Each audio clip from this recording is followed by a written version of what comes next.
राजद की जीत पर राष्ट्रीय कार्यकारी अध्यक्ष तेजस्वी यादव का बयान। उन्होंने कहा, भोजपुर बक्सर एमएलसी उपचुनाव में राजद प्रत्याशी सोनू राय ने एनडीए उम्मीदवार को करारी शिकस्त दी है।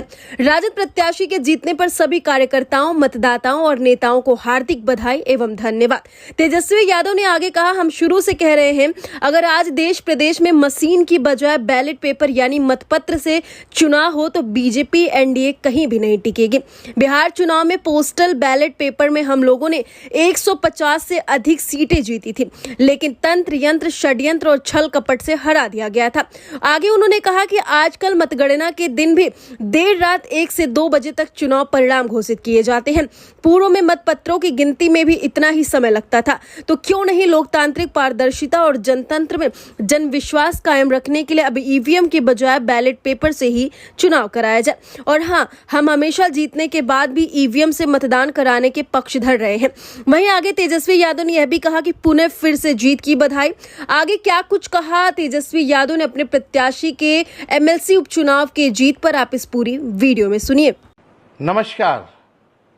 बक्सर भोजपुर एमएलसी उपचुनाव में राष्ट्रीय जनता दल के हमारे जो प्रत्याशी भाई सोनू राय जी की भारी मतों से जीत हुई है। एनडीए को करारा हार का सामना करना पड़ा है। मैं अपने दल के सभी नेताओं को, कार्यकर्ताओं को, मतदाताओं को शुभकामनाएं और बधाई देता हूं। आप सब लोग जानते हैं कि ये चुनाव जो है बैलेट पे चुनाव हुआ है, और अगर बैलेट पे चुनाव होगा तो बीजेपी जो है कहीं टिकने वाली नहीं है, एनडीए कहीं भी टिकने वाला नहीं है। आप सब लोगों को पता होगा कि जब बैलेट पे बिहार विधानसभा की गिनती हुई थी, जो अभी विधानसभा का चुनाव खत्म हुआ, राष्ट्रीय जनता दल और महागठबंधन के प्रत्याशी लगभग 150 से भी ज़्यादा सीटों पर विजय प्राप्त किए थे। लेकिन सरकार में बैठे लोग मशीन तंत्र, धन तंत्र, छल कपट करके हम लोगों को हराने का काम किया गया।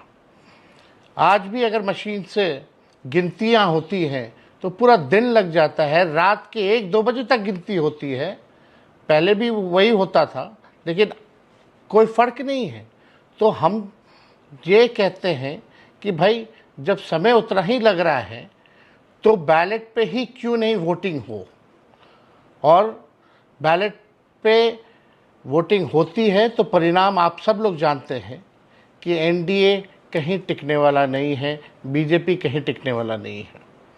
मैं पुनः बक्सर के, भोजपुर के मतदाताओं को, पार्टी के कार्यकर्ताओं को, हमारे गठबंधन के नेताओं को मैं दिल से धन्यवाद देना